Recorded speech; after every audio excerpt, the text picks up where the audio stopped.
Hello and welcome once again to my latest video looking at the most recent Formula One Grand Prix race. This one, of course,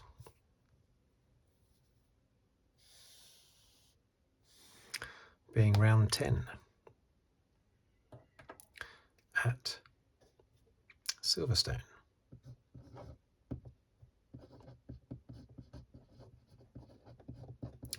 Very exciting race, as I'm sure everyone will agree. So I'm going to do my usual, struggling with the focus maybe, do my usual routine of writing the places down, the top 10, the points finishes, and then I'll do the top 10 championship positions for the drivers and for the teams.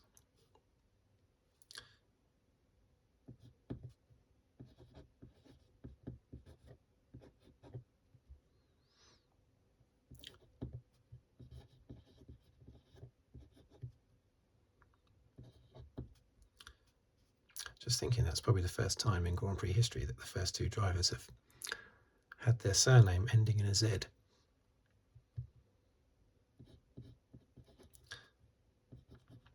Not a particularly interesting stat, that one though.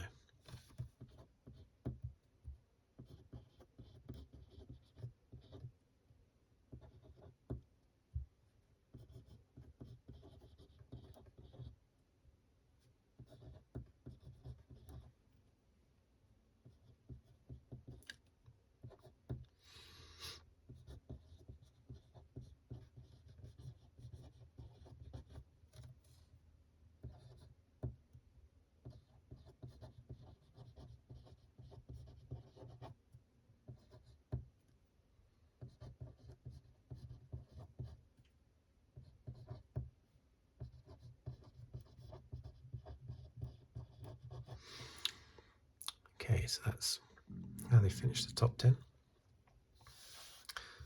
Now, let's do championship positions.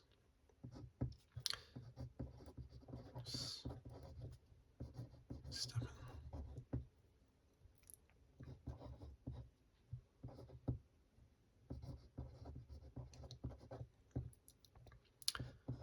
Perez.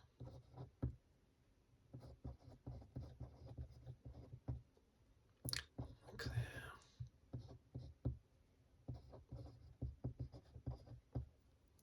Sainz.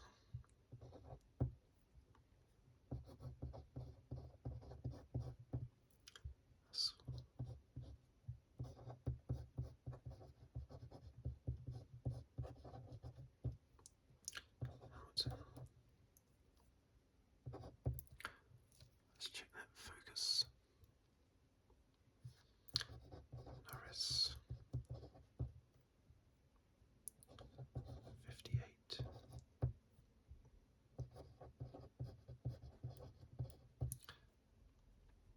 Perez.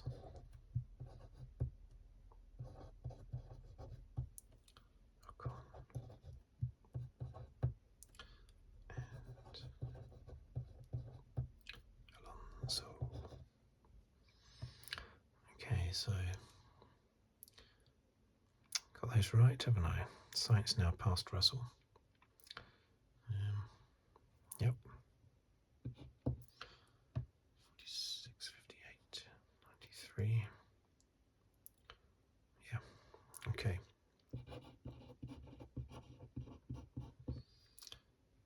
Red Bull.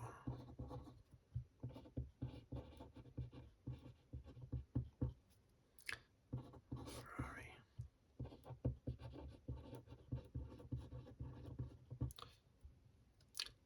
Mercedes.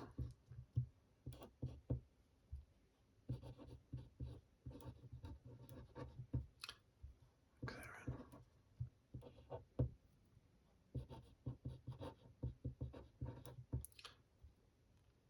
Alpine.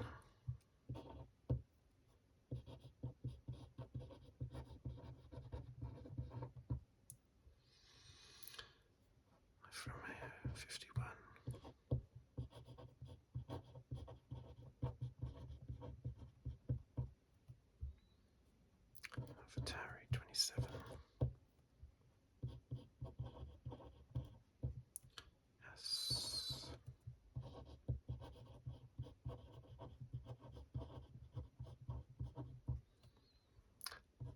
Aston Martin.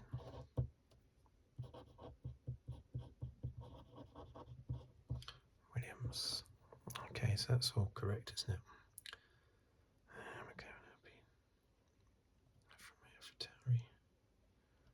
Yes. Aston Martin. 318, 20, 27, 51, 67, 73, 204, 265, 328. Okay. So let's get my red pen, even though I don't. Oh, looks like I don't have my red pen on me this time. Where can my red pen be? I'll have to use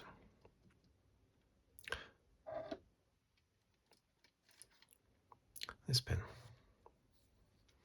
It's a black pen, but it's a nice fine writing pen. So, what a fantastic race that was. I think everyone would agree. The qualifying was very exciting as well. A bit disappointing for Mercedes. I think they tried to slow their cars down towards the end of Q3 so that they would cross the line or be, you know, as close to the last cars to cross the line as possible to start their last lap. And they did manage that, but the problem is slowing the cars down cooled the tyres down a little bit too much.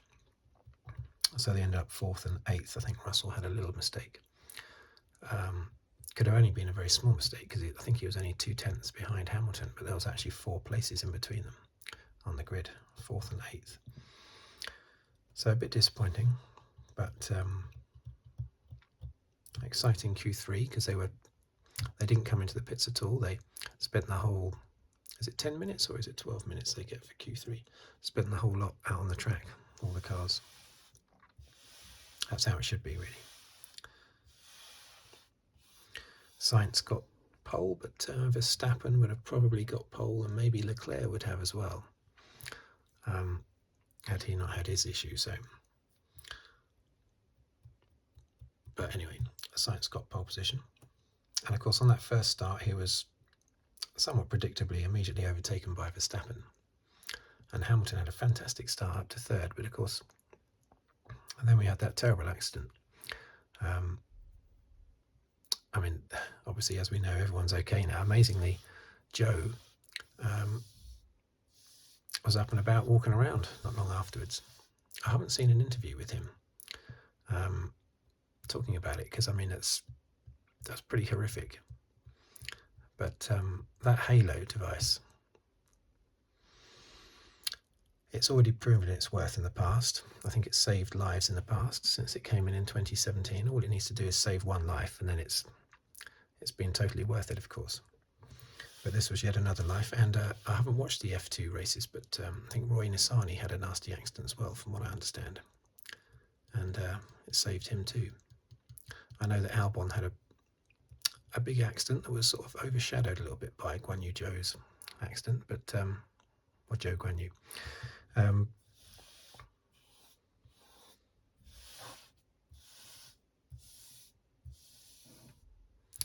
But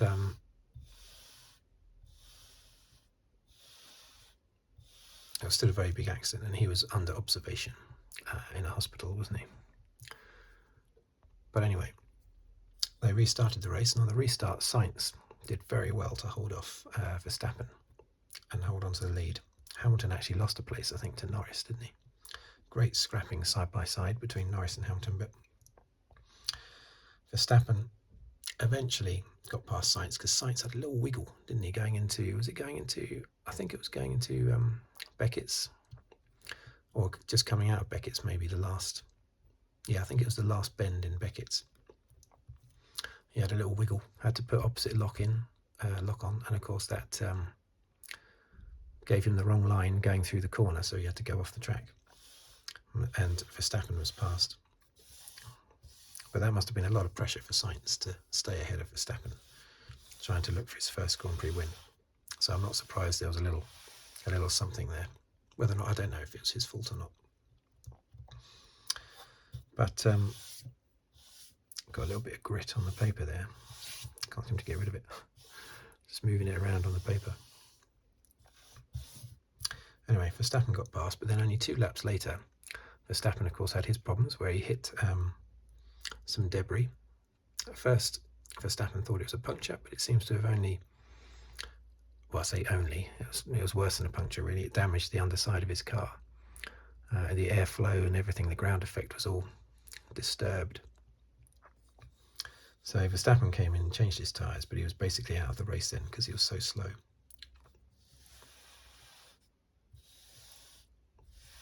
And Perez, he had an early pit stop for his little tangle with Leclerc, which I would say was Leclerc's fault.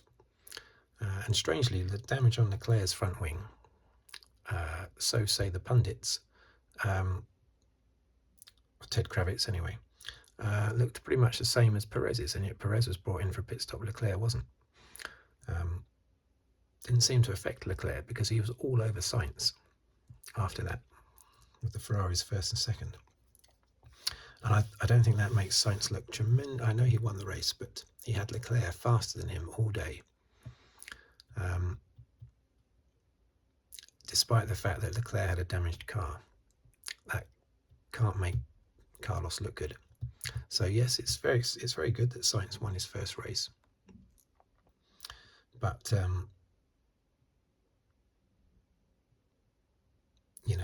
did he really beat Leclerc? I mean, not only was Leclerc all over him in the early parts of the race, but also later on, Leclerc had a 5-second lead before the safety car came out with about 20 laps to go. Leclerc was gradually pulling away out in front despite having a damaged car. And then, of course, Leclerc stayed out on hards. Sainz was pitted because Ferrari felt they could only pit one car. They couldn't stack the cars in the pit lane because with all the cars so close together on the track, they would have lost loads of places if they had stacked Sainz behind Leclerc. Of course, Leclerc's angry because he doesn't care about Sainz. He doesn't care about the other Ferrari. So he wouldn't have cared if Sainz had dropped down to 10th place or something because he was waiting for him in the pit lane, as long as Leclerc won. And I was a little bit irritated. I thought it was a little bit bad that Leclerc was hassling so much to get Sainz out of the way. Yes, from a team perspective, it's better for the quicker car to be in front.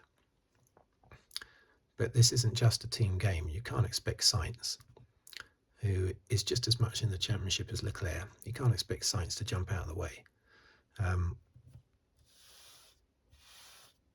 You can't expect Sainz to jump out of the way to let Leclerc through. So I'm glad Sainz stood his ground.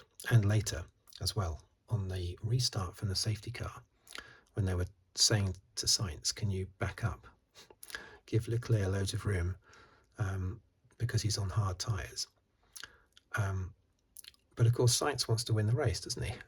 He's not going to help Leclerc to win the race by backing up the rest of the pack behind the safety car. And I'm glad that Sainz refused point blank to do that. He'll probably get told off for that. But I'm glad he did that.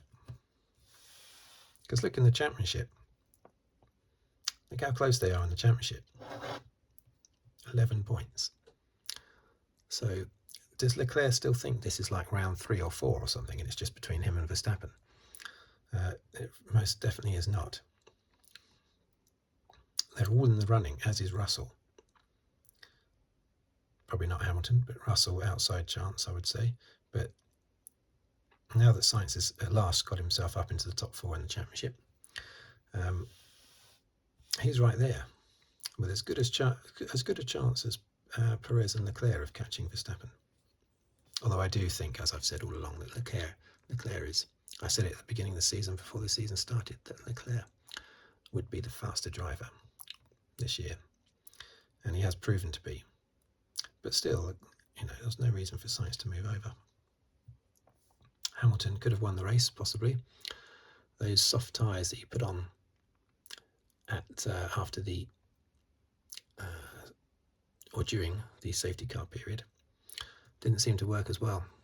In hindsight, mediums would have been better, but I think Hamilton was not all that keen on having the softs put on anyway, from his reaction after the softs were put on. Who knows what would have happened if he'd been on mediums. Another fantastic race by Alonso. Oh, by the way, Perez, yeah. Way down the field due to that little accident, of course. Of course, he came up to second place not only because he was quick in a Red Bull, but also, of course, the pit stop, the safety car played right into his hands. He needed to stop, and he got that pit stop in. Played right into his hands. But even though he was lucky with that, after that he was incredibly feisty and tough and everything. But of course, he was in a Red Bull, and Red Bull was clearly the quickest car. Verstappen was quickest all weekend. It was clearly the quickest car. So he should be up there. Yeah, Alonso and Norris battling away. Alonso, he's such a strong driver. I mean, it's terrible though that he's down just with 28 points. But we know he's had a lot of bad luck earlier in the season. But he's just such a good driver. And Ocon's been driving well, but I think Alonso has been at a different level, I think. And only now is he starting to get his just rewards. Basically. Excellent 5th place, 6th place for Norris. Yeah, I mean, he sort of specialises in 5th and 6th places, doesn't he, Norris? Verstappen nearly passed by Schumacher. Schumacher's first points. That was good to see. Well, the main thing there is that he beat Magnussen, beat his teammate. That's the really standout thing. That's the thing that will make Schumacher the most happy. Vettel, he was sort of up around here at one point with Alonso and Norris, so I don't know how he ended up 9th in the end, Magnussen in 10th. But it's good for Haas because it's their first points for a while. They were stuck on 15 points for ages. So that's good. Ricciardo, well, he was down here somewhere, wasn't he? He was beaten by Nicholas Latifi. Latifi had a good race, or certainly a good early part of the race. I mean, it was him that Gasly tried to follow in between Joe and Russell, wasn't it, that caused that big accident. But Latifi had a good weekend. Better than Albon. So, well done, Nicholas Latifi. No wonder he was smiling afterwards, even though he was, I think, 12th, with Ricciardo behind him in 13th. Poor old Ricciardo. So it's a mental game. Ricciardo's a very good driver, as everyone knows. But despite all the grins, it must have got into his head pretty bad now, his performances. So, in the championship, Perez is back up to being close to Verstappen again, just 34 points.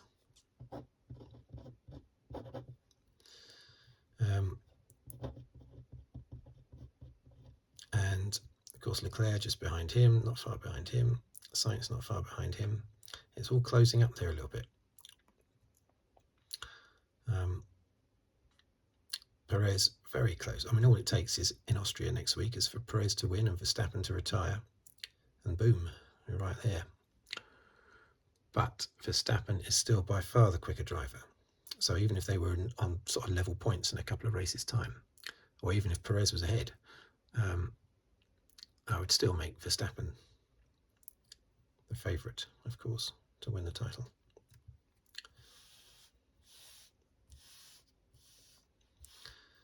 Russell, it's unfortunate what happened to him. He stopped at the car in order to get out and check on Joe. When he got back into the car, he predictably couldn't restart it. Then it got outside help, which meant he got disqualified. So did he do the right thing? I mean, his team would, I don't know whether they would think he did the right thing or not. As a professional driver, did he do the right thing? Probably not. But as a human being, he definitely did the right thing. And drivers have done that many times in the past with big accidents. So I think he did the right thing. because I don't think he was any help to Joe. Well, we didn't see that on the camera, what he did for Joe, but he may well have been able to help. We just don't know. So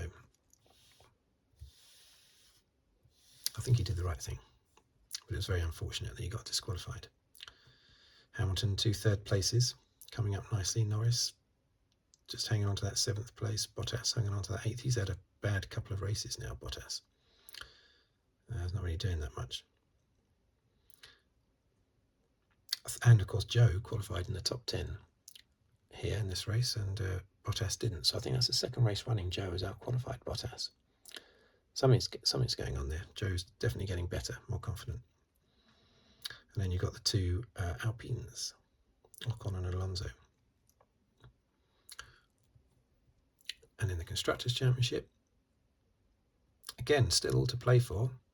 Still, no, I think Mercedes are out of it, but it's all to play for. Ferrari can still catch Red Bull, but Red Bull do have the better car and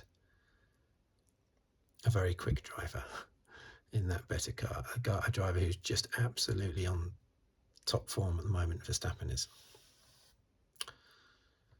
His car does have a tendency to break a lot, but you would have to say the overwhelming favourites for the titles are Verstappen and Red Bull. Doesn't take a genius to say that. Look how close these two are. I thought McLaren had 4th place nailed on pretty safely a few races ago, but Alpine's consistent. Well, basically Alonso having less bad luck more recently has helped Alpine, and they're now only 6 points behind McLaren, because now you've got Ocon and Alonso scoring points, whereas at McLaren you've still just got Norris scoring points. Alfa Romeo, they've hardly moved that much. Same with AlphaTauri, very disappointing. AlphaTauri, very disappointing their performance. Haas at long last got a few more points, got them back in front of Aston Martin. They're going to be looking at AlphaTauri, because AlphaTauri are very disappointing. So Haas will be looking at 7th place. If they get 7th by the end of the year, they'll see that as a triumph. I'm sure they will. Williams, just 3 points. So that was a fantastic race. I mean, that overtaking at the end, that period after the safety car was amazing. With Perez and Leclerc. Perez, first of all, getting past Hamilton at the restart, and then Perez and Leclerc tangling and scrapping away, and then Hamilton shooting up the outside, I think it was, wasn't it? Just about. I think you can just about call that corner an outside, not an inside. And but unfortunately, he only stayed out ahead of those two for about 30 seconds before he was repassed. But it reminded me of the 2006 GP2 race. I was there for that. The 2nd race on the Sunday morning, when Hamilton, going through Beckett's, got past Nelson Piquet Jr. and who was the other guy? Was it Pontero or something? Oh, I can't remember who the other one was, but he got past 2 drivers to go from 4th to 2nd, going through Beckett's, and he went on to win the race. Fantastically exciting race that was. It reminded me so much of that.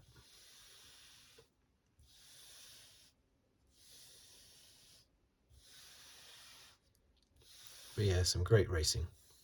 Let's hope for some more positive action from Mercedes in Austria. They're expecting to go well in Paul Ricard, because that's a very flat, smooth circuit. Austria, they're not so confident about, but let's just hope that we've got 6 cars scrapping away at the front. Right, there's probably some other things I haven't mentioned I should have. I will probably think of after I've finished recording, which does sometimes happen. But I will leave it there. Fantastic race. Good win by Sainz. A little bit fortunate that Verstappen wasn't in the race, and that Leclerc was on the wrong tyres and also had a damaged front wing. So all things being fair, I would have said that race should have been 1st Verstappen, 2nd Leclerc, 3rd Sainz, with Hamilton being an unknown there. Who knows? Hamilton might have been first, second, third, or fourth. But if you take Hamilton out of the picture, I would have said it would have been Verstappen, Leclerc, Sainz, the top three. But anyway, that's great for Sainz's confidence. He can now go and win a race fully from the front. Now he's got his first win under his belt. He can dominate his next win. Okay, thank you for watching. Thank you for listening. If you'd like to subscribe, please do so. And like the video if you wish, and comment. All those things, very welcome. Just a last little final focus check.